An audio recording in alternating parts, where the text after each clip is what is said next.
I went on a date with this guy and he was like, it's getting late. Do you want to come back to my place? And I was like, sure. This ain't for play. I don't do this for fun. But I'm not going to sleep with you. Man! Like, that's not happening. And he was like, that's totally fine. Just come over. And I was like, cool. So I go to his place. He respects my wishes. He's so nice. He cuddles me all night. And I'm like, are you gay? Like, what? They're supposed to do some goddamn work around here. And like, I just wanted him to like try, and then for me to be like, no, you know what I mean? Stop it. Get some help. I wasn't gonna sleep with him. I just now I feel ugly. This is what.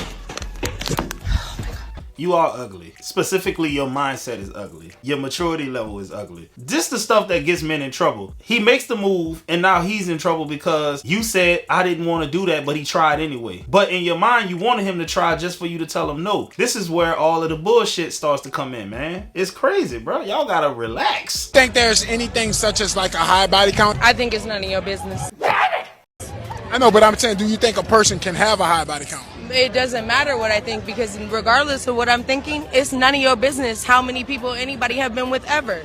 That was before you. If you want to live in the past, why don't you skip it the doodle back and go sit in the bed and do what you was doing yesterday? If you want to live in the future, wake up and quit asking dumb questions. Don't you worry about it, bitch. Because you could have asked, are you happy? What makes you happy? Where do we go from here? What makes you feel good? Instead, you over here asking how many people done made you feel good. We're asking the wrong questions here, people. It's for the people. Maybe we need new people on here, or maybe the people need to read a book. Literally anything. What's your favorite book? Frankenstein by Mary Shelley. So let me ask you a question. What do you do for a living? Eating a big ass sandwich and shit. I serve. There's so many poor people out here that need you. You serve? So you're in a restaurant? I serve looks. Lord, this child need help, man. Golly, dog. What is wrong with some of these women, bro? Like, your body count definitely matters to most people. It's really that simple, dog. And she's trying to beat around the bush. That means she got a high body count. She realizes that she done screwed herself. Mostly everybody she know probably knows she got a high body count. And she's basically trying to cope at this point. Ever wonder why black men don't travel as much as black women? Because I don't never see no black men in men's groups on vacation. It's always a girls group. They just Why you lying, bro? Just go to Miami. You'll see plenty. Excuse me, did I hear you say something? The men's we do see be on vacations, and they look miserable. I mean, irritated. Because they with a woman like you. Oh, really? Y'all bitches really just get on here and just say the dumbest shit. Y'all really just say anything. Do y'all hate black men that much? They do. Y'all can't stand us that bad, bruh. You want to know why y'all don't really see us out traveling? It's because we're having fun. We're not worried about taking pictures so the whole world can see that we're out and about. We not posting. You might see a dude, you might post when you first get there, getting off or something, or put up, but after that, bro, you barely gonna see us on Instagram. You barely gonna see us on social media because we're actually enjoying the moment. Yeah. I know it's hard to fathom. It's not. Well, for them. Guys are just enjoying the moment. We're out and about. We ain't posting for the world to see us because we want to rub it in for everybody to know that we're there on credit card. And a lot of the black that brag about, oh, I'm traveling, got my passport. Most of them are really going on struggle trips. I've seen out and about struggling on a trip.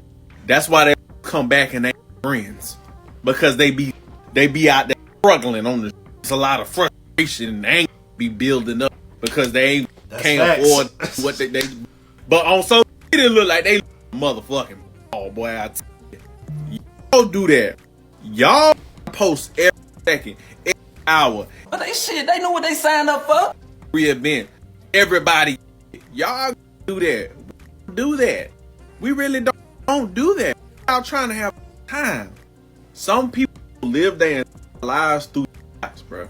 There's a lot of folks that really just go live.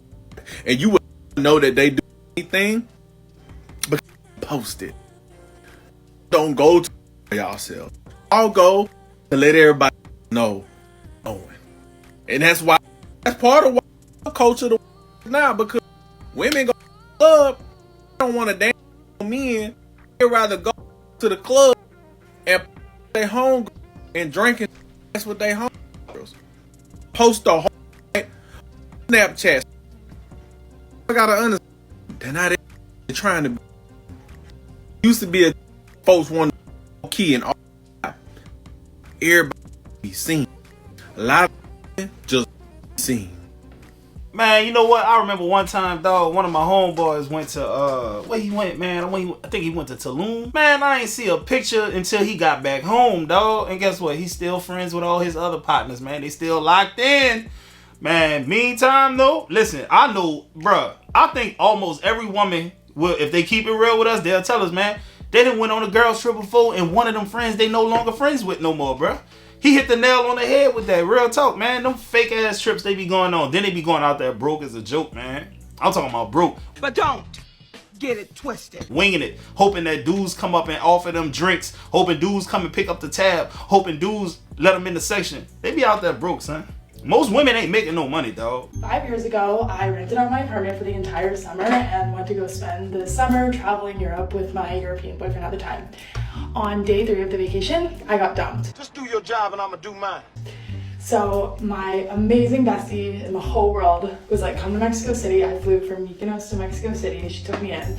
After 5 days of crying and like staying in bed, I finally get up my energy. We have like this amazing day. We go to dinner, have some drinks. We're dancing in her apartment after. Her and her boyfriend go to bed and I stay dancing by myself, just like trying to like embrace my happiness and get my happiness back. As I'm dancing by myself, my phone is connected to the speaker and this song comes on my SoundCloud. This song changed my life. I am the biggest Sade and Drake fan, and this is like an angelic, heavenly mix of both of them. I stood there for an hour and a half dancing to that full set. I have listened to that set almost every single day of my life. This was in June or something, July 2018. It's almost 2023.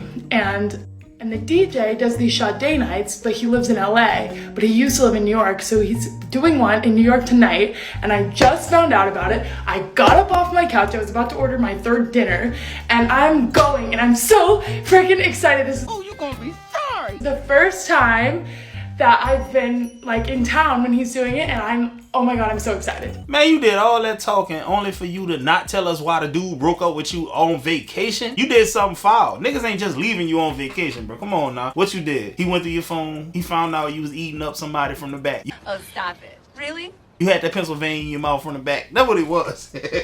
Let's get into it. I honestly feel bad for the men of this generation. The younger guys, like in their early 20s, in their early 30s or whatever, and say they don't have a very prominent career, such as like in finance, because I used to work in finance, so I know how much finance men really make. In investment finance, that's what I'm talking about, okay? That's where we used to work. I know those men make upwards of $200 and something plus $1,000 a year, okay? I need money. I said shit, me too. Not every man will make that amount of money. And if there is men that make that kind of money, it's very limited, okay? So I think it's so crazy that this young women, this young ladies of this generation is expected for a man to make $300,000 plus. I just want to interrupt this message to say I'm one of the guys who make that amount of money, so put some respect on me. In a major city. You get what I'm saying? To take care of a family and all that. Not every man is going to make that amount of money. A man nowadays barely making $45,000. Time for me to drink a 40 and watch Dr. Phil. Especially if he's black. First of all, I want to say this. Black men definitely average over $50,000 a year. Maybe it was 49, one of the two, and then black women right up under it. But she is true. Most people don't make that type of money. Matter of fact, all of the guys I know who make the same amount of money I make are 10, 15, 20 years older than me. Real talk. Most of the guys that make the money that I make are way older than me. I really think women are asking for a little bit too much for men. And y'all gonna be mad, but I really don't care because y'all need to hear the truth. Sometimes I honestly don't blame our men for going out and dating other races of women, because let me tell you something. I grew up around those different women who came from very rich families, extremely wealthy. I'm talking filthy rich, probably richer than what you probably think.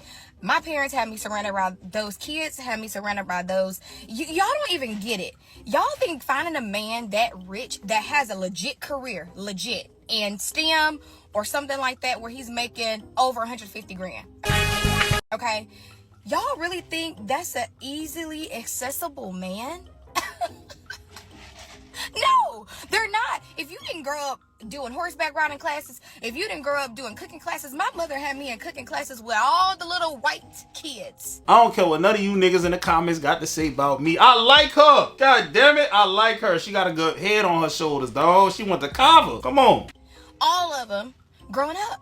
Because their parents taught them that. Y'all are missing that when you are born to be, honestly, a housewife and to live that lifestyle, you have to grow up seeing those things. It's just not going to come to you without you seeing those things. Now, granted, there are some women that just, luck up on a really high value, rich man. And, that's just not his money and things like that. It's a bunch of other components that go into it.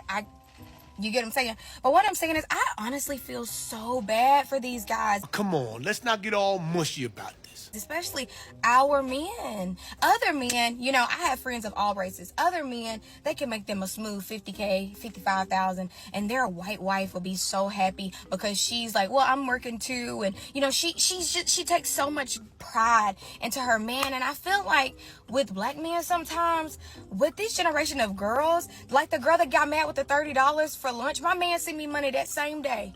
That same amount. And I went to Carver and I ate that for lunch and I ate it for dinner because I don't eat that much no way. I love her whole dissertation, I ain't gonna lie to you, but one thing you gotta keep in mind is that a man will make more money in his later years. See, the problem is these young women, 21 years old, want another 21-year-old man making $250,000 a year. Ma'am, I'm sorry. If he's that age making that type of money, oh Lord have mercy, he finna be running through women. He's probably a social media influencer or he started a business young, which means he's way more mature than you are and not gonna be wanting you in the first place. You gonna have an uphill battle trying to get that guy to commit to you. That's all I'm gonna say. Okay, it's just like y'all are expecting men to make more than what they actually will make in the black community. If we're gonna be real, if he's not in the top profession, he ain't making a lot of money.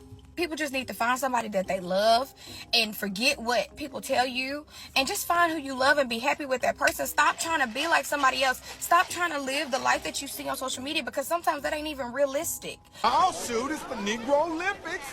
Okay? I think y'all just need to give the person that's in your lane a shot because sometimes people try to go outside their lane and I'm gonna be real with you.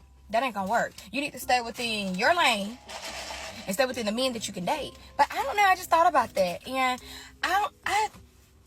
I'll never treat my boyfriend like that. I just, And to drive that point home, listen to this next video. He breaks it down perfectly. When you graduate high school from 18 all the way up until 23, 24, you really be bullshit. Alright, most of the time, majority of the time, people be bullshitting. The average Joe be bullshitting. Every now and again, you will see a young nigga on they shit, a young woman on they shit at the age between the ages 18, 24.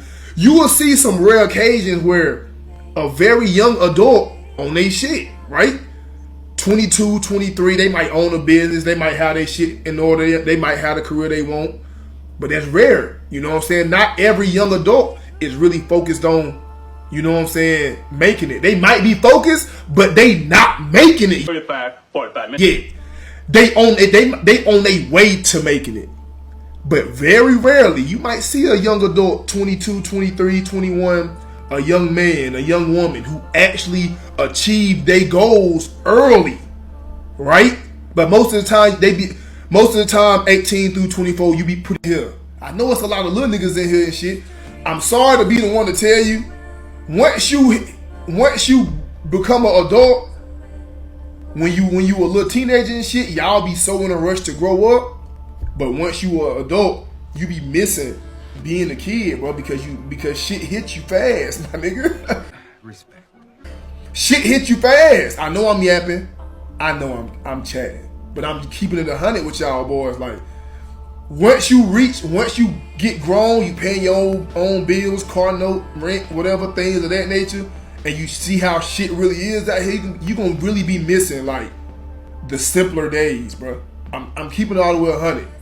You're going to be missing the simpler days where you were sitting on the green tank, sitting on the front porch with all the guys, going to the mall, going to the movies with your guys, with your friend group, or whatever the case may be. Real simpler times and shit. Anyways, like I say though, 30 through 40, people really reach their dream, their goal You know what I'm saying? So boom, 25 through 30. Now you start seeing people reach their goals, their dream career, whatever that may be. 30 through 40, now you kinda able to enjoy all the hard work that you just put in through your 20s. You know what I'm saying? Like 30, once you hit 30 through 40, okay, now it's time to now you starting to, you know what I'm saying, reap the benefits of all the hard work you done put in through your 20s and shit. But that's if everything go to plan. You know what I'm saying? That's if everything goes the way that it's supposed to go. Now, sad to say, I know a lot of y'all, it's some little niggas in here. I know it's a lot of little niggas in here and shit. Yo, I tell my 12-year-old daughter this all the time. Like, for real, you gonna miss daddy paying all your bills and you having this carefree life and this soft girl life that you having. I'll take care of all of your problems. When you need a hug, daddy comes and give it to you. The world ain't gonna hug you. The world ain't gonna do nothing for you. And then I can't really tell my son that. He ain't cognizant of it yet. He's too young. But, man, she thinks she gonna get lessons. Oh, my son gotta get twice the lessons because he a man. The world don't care shit about you as a man. You gotta produce. If not, you gonna be stuck like Chuck. But to his point, man, there's only a few dudes that's young getting to it right now who had a purpose, who knew what they wanted in life. Most of us, we hit our strides when we figure out we want to be more after like age 25. Real talk. For me, it was age 24 because I had a daughter and I had to wake up. Real talk. Anybody else who box, who think they can fight, we could box. Your shit, like, your shit. Yeah, you'd be ashamed to be upset on such a beautiful day. Shit really sharp. My shit sharp. That's where all the hate started. That's where it started from. That's where the hate started. Bro, that's why we beef with niggas. You ain't see that video I was pissed? Nah, man, I'm tripping. Growing up, niggas never wanted to fight us. They avoid fighting us, bro. Like, I ain't gonna lie, certain shit we go to on purpose just to prove niggas not. Like violence. But it's like, no, we don't like violence. But it's, look, man, I don't give a shit about you. Like it's the only time we could know. Yeah, like, but we like love that shit. Look at we like bitch, like we like to go to shit that's like just because I feel as though we don't go to like parties like Airbnbs with other niggas. That's weird shit and that's selfish because we know shit gonna get, you feel me? But far as like powerhouse or like if Dirk and them come to the city, bitches, we know bitches gonna be there. We going. We not stop because we beef with these niggas. We gonna rumble. You feel me? We gonna every day, bro. We still enjoy life, bro. Word, bro. So y'all say y'all can like. I go wherever I want in the city every day. Bro, So you go eat tacos in South Philly Green. I go eat tacos in South Philly Green. Alright. Say, bro, when I was growing up, they had this dude named Knuckles, right? That dude had them hands. And, like, I remember he said he was going to whoop the fuck out somebody one day. And dude said, nah, he ain't going to whoop me today. This man went and got a butcher knife, dog. Had Knuckles running up and down the street. What I'm saying is, just because you want to fight, don't mean that person won't fight. Watch who y'all playing with out there, bro. It's dangerous out here. And something about Philly, dog. I don't know why, but I feel like Philly got boxing gyms everywhere. So if you get in a fight with a Philly dude, dog, you better know how to fight. That's what I'm gonna see. Real talk. Heard a quote. It's either you gonna take a risk or you gonna work for somebody who did. That's right. Facts. How was you so young and doing that shit or knowing how to do that? Like, where did that come from? Like, what brought you to that point? I'm gonna tell y'all something that happened, right? So the owner of my dealership, it was a family-owned dealership, right? The owner pulled up and he pulled up in a Bentley. And I said, dang, I love your car. Guess what he told me? He said to my face, he said, I appreciate you. If you work hard enough next year, I'll get another one. Oh, I would have punched this bitch ass, boy. I didn't even do that, but it woke me up. If he would have never told me that, I would probably never think like that. Or it took me longer to have this mindset. So when he told me that, I said, that's real. That's real. That's real. And that shit hit me and it stuck with me forever. I was like, damn. And he not lying. If I work hard enough, he gonna get another one. I get another one. Well, he was white? Yeah, he was white. I mean, that's Arkansas. That was, racist and shit, but I knew what time it was. That's the truth, though. Little did he know. He just told you something that was gonna save you 6 years. Exactly. Sorry about that. So that sometimes when negative shit happens to you, got to look at it in the, what can I take from this? Perspective. You get perspective. Because sometimes I could have got mad and smacked the shit out of him. 100%. But then I was like, okay, what can I take from this? What lesson did I just get taught? How did he wake me up? It woke me up. So from that point, I was like, all right, thank you. You ever seen this picture? I ain't gonna lie, somebody in the comments was like, yo, this dude LeBron James level cap. Cause LeBron be having some off the wall stories. And now that I saw that comment, I can't unbelieve it. because this sounds like a made up ass story. Like, Where was your antennas? like this nigga, and you know what's crazy? I saw that on a meme one time too. The whole exact play, like, oh yeah, you keep on doing what you do, I can buy me another one like that. That's like a quote. I seen that somewhere. And he telling me that a dude told him that. Said, bro, we gotta stop the cap these days. But you know, on the off chance that really happens, salute to you, my guy. Real talk. No hating shit. I'm just saying, I can't unsee the comment now. That's LeBron James level cap.